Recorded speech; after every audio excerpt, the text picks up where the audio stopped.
Shalom, shalom, bien-aimés dans le Seigneur. Que la grâce de Dieu soit sur notre vie, que le Saint-Esprit nous garde en cette fin d'année. Nous sommes aujourd'hui 31 décembre 2023, dernier jour de l'année.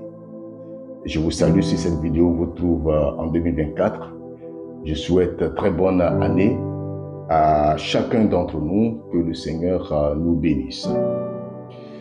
Alors, je me présente, je suis le frère David Abraham, et je suis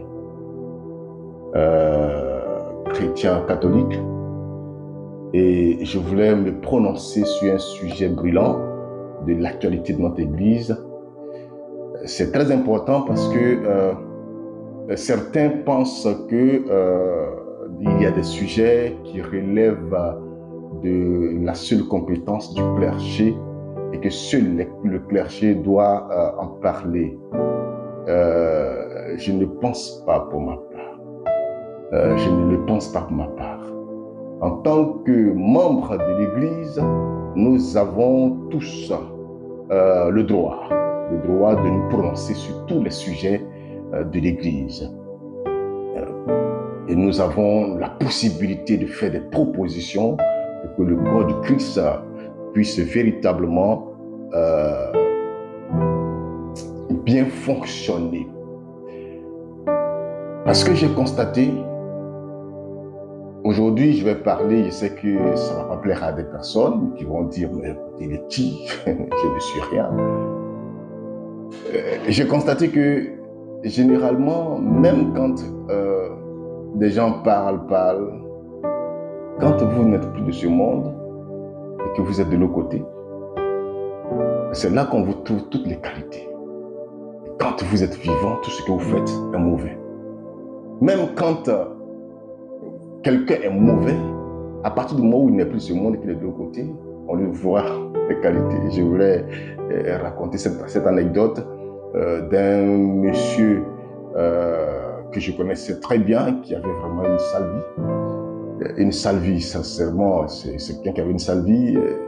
C'est un genre de personne, quand tu l'envoies et que tu lui donnes de l'argent pour qu'il puisse acheter quelque chose pour toi, tu es sûr à 100% de ne pas voir ni ta chose ni ton argent.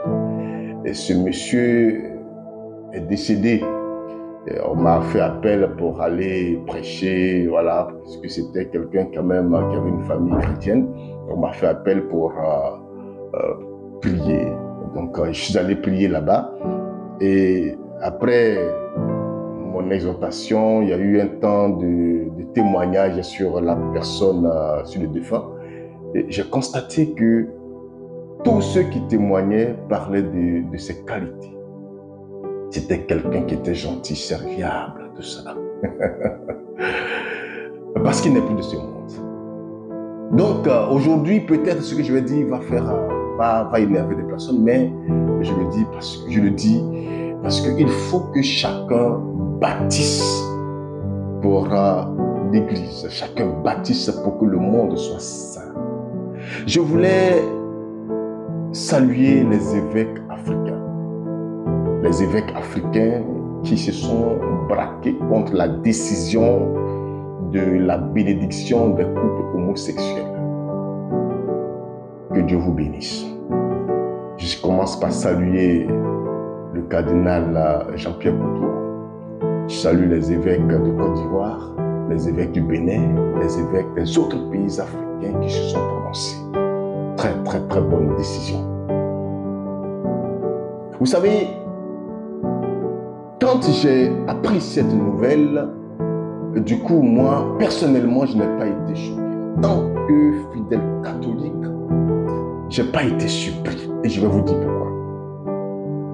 Un jour, j'ai échangé avec un prêtre. Quelques jours après la démission, le renoncement, on peut dire comme ça, c'est le terme, le renoncement du pape Benoît XVI. J'ai dit non. Ce renoncement m'a l'air un peu bizarre. Ils ont dit non, dans l'histoire de l'Église, il y a eu déjà des renoncements comme ça. Donc, je pense qu'il a le droit. Il a dit que bon, voilà, il est peu âgé et tout ça. Et puis bon, voilà, on est dans un monde qui va un peu plus vite. Donc voilà, et il ne voudrait pas être à la base de certaines choses. Donc, il veut s'y retirer. J'ai dit non, mais écoute, il y a quelque chose qui n'est pas clair. J'ai même dit à ce prêtre, n'as-tu pas l'impression que le Père, le Saint-Père Benoît XVI a été contraint à la démission? Il m'a dit, mais comment? Il m'a posé la question, pourquoi? J'ai dit, non, il y a la situation du mariage homosexuel dont le pape Jean-Paul II, de vénérée mémoire, a été beaucoup persécuté, il a été, comment je peux dire ça, oppressé par cette question. Est-ce que, à sa mort, puisqu'avec Jean-Paul II, ils n'ont pas réussi à imposer l'homosexualité, est-ce que Benoît XVI n'a pas été aussi victime de cette pression? Et c'est pas cette pression qui l'a amené à démissionner. Vous savez, avec Jean-Paul II, effectivement, les décideurs de ce monde ont voulu, parce que dans le bloc occidental, la plus grande église, c'est l'église catholique romaine. C'est l'église catholique romaine. Et donc, s'ils ont réussi à imposer cette décision à l'église, mais c'est fini, c'est terminé. Et donc, ils ont eu la pression sur Jean-Paul II pour que Jean-Paul II le fasse. Jean-Paul II l'a refusé. Il a refusé, il a dit de son vivant en tant que pape, premier responsable de l'église, il ne pourra pas le faire. Et comme un chantage qui lui avait été imposé, c'était le chantage lié à la pédophilie des prêtres au Vatican. Jean-Paul II il n'a rien dit, il a demandé. Il dit, il ne le fera pas. Effectivement, les gens ont sorti des dossiers sur la pédophilie des prêtres. Vous êtes tous au courant de ça.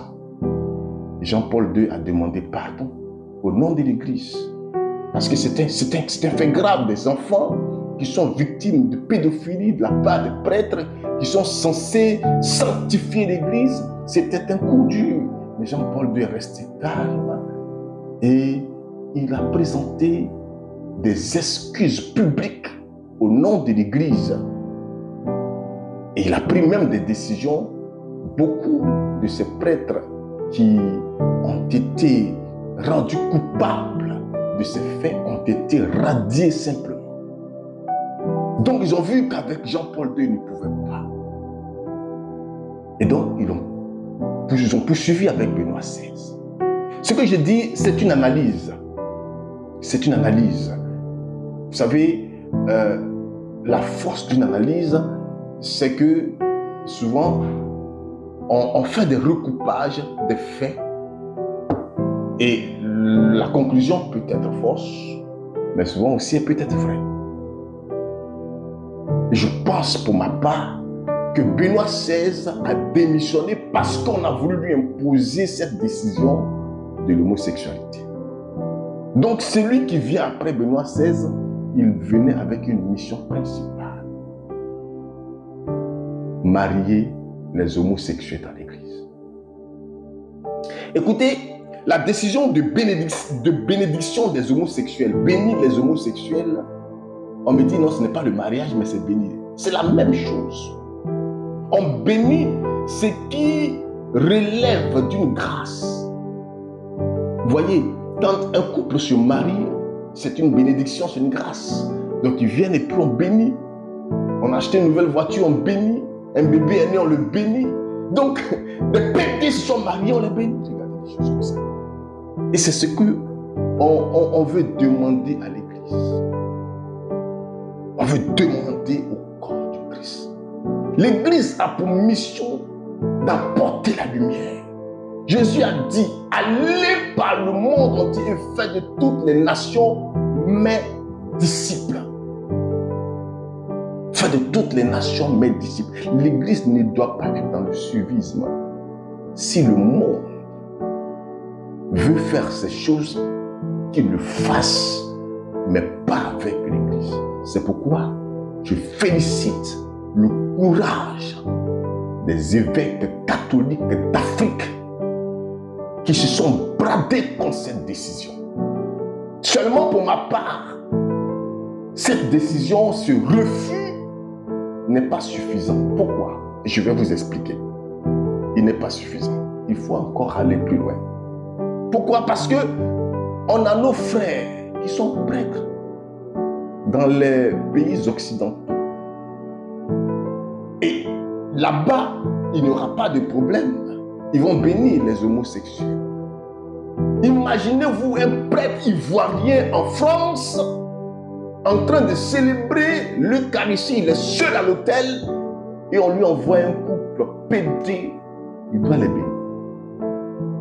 Entre nous, c'est vrai que l'Église d'Afrique a dit non, mais il se trouve en France, il n'est pas en Afrique.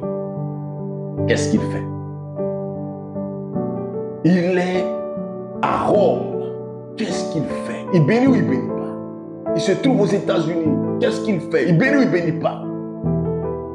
C'est pourquoi je pense que la décision est tellement bonne, mais il faut encore la pousser plus loin. Il faut la pousser plus loin. Je vais revenir sur comment pousser la décision. Il y a des sujets qui sont des sujets brûlants dans l'Église, des sujets qu'on doit traiter dans l'Église. Par exemple, le mariage des prêtres. Voici un sujet. Si l'Église veut faire des réformes, voici des sujets sur lesquels il faut réfléchir.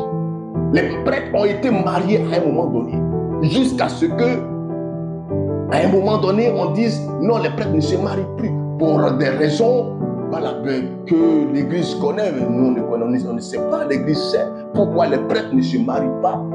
D'où ça vient? Je peux dire l'historique, ils le savent. Mais est-ce que plusieurs siècles après, parce que je crois avoir lu quelque part que c'est au 4e siècle que la décision du célibat des prêtres a été prise. Du 4e siècle, nous sommes aujourd'hui au 21e siècle. Du 4e siècle au 21e siècle, ça fait 17 siècles. 17 siècles après, est-ce qu'on ne peut pas revoir cette décision? Au 4e siècle, l'Afrique n'était pas encore chrétienne.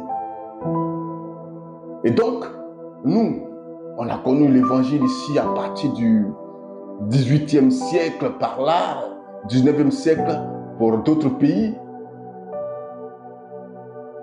Mais chez nous en Afrique, et là je vais rentrer dans ce qu'on appelle l'inculturation, en Afrique, l'homme religieux, c'est le mari des femmes.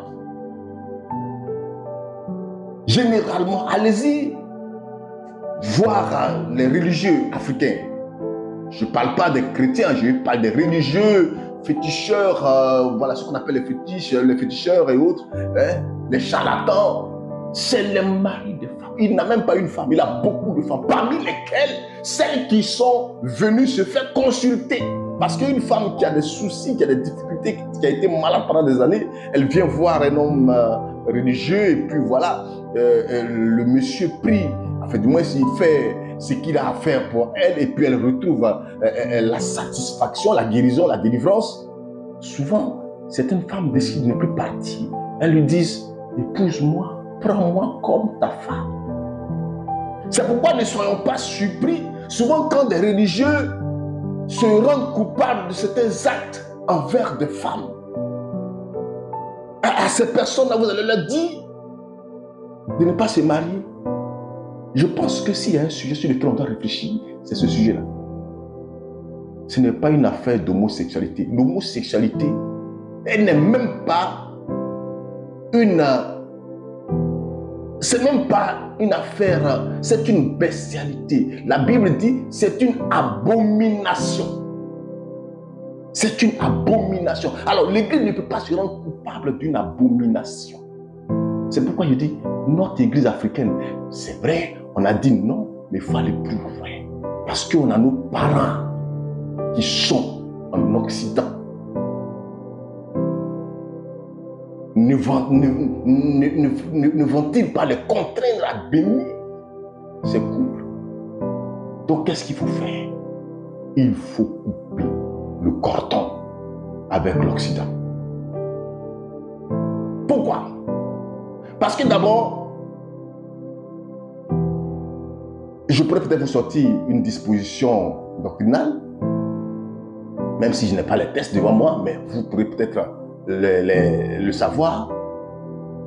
Selon la disposition doctrinale, le chef, quand il a parlé, on suit. C'est quand on parle de souverain pontife, souverain.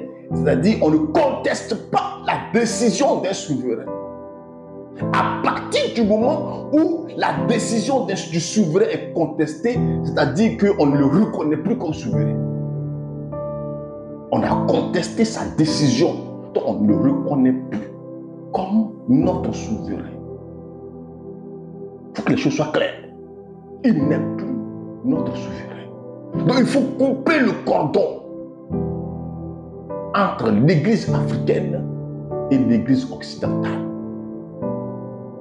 Pour que l'Église africaine soit totalement indépendante. Il faut qu'on parle de l'Église catholique d'Afrique, comme on parle de l'Église catholique d'Orient, qu'on parle de l'Église catholique d'Afrique. On ne peut pas nous manipuler, nous balloter comme on veut. La miséricorde de Dieu n'a rien à voir avec l'acceptation du mal. Quand Jésus disait à la femme, où sont ceux qui t'accusaient? Elle dit, ils sont tous partis. Jésus lui a dit quoi? Va et ne pêche plus. Ça veut dire, Jésus l'a défendu, mais en même temps, il lui donne un message. Va et ne pêche plus. Il ne lui a pas dit, non madame, ils ne vont rien te faire. Va, continue ce que tu fais. Si tu veux, va trouver ton amant là et puis continue encore. C'est ce qu'on veut nous faire croire. C'est-à-dire, bénir les homosexuels. C'est nous pendant le dire, non, écoutez, allez-y. Oui, monsieur, entre vous deux là, je ne sais pas qui est femme, qui est garçon, mais allez-y, continuez. Nous ne pouvons pas continuer cela. Il faut que l'Église prenne ses responsabilités. Je pense que c'est un départ, mais il faut qu'on continue pour totalement couper ce cordon avec l'Occident pour que nous, si là-bas ils veulent faire leurs choses, ils font leurs choses. Ce qu'ils veulent faire, ils le font. Il faut rapatrier, il faut ramener tous les prêtres qui sont aux études. Il faut les ramener en Afrique. Et réfléchir sur l'africanisation de l'Église. Il faut africaniser notre Église. Parce que l'Africain, c'est les valeurs. Nous avons la mélanine dans notre sang. Eux, ils n'en ont pas. Nous sommes blacks. Ils n'ont pas la mélanine. Nous avons la substance qui nous permet d'avoir une résilience contre le soleil. Et ils n'en ont pas. Il faut que nous coupions ce cordon. On ne peut pas rester dans cette vie-là. J'ai parlé. Je sais que des gens vont me critiquer, ils vont dire ce qu'ils veulent, mais il fallait que je parle. Cette vidéo, si demain je ne suis plus dans ce monde, des gens vont la regarder et ils diront, il a parlé. Shalom à tous.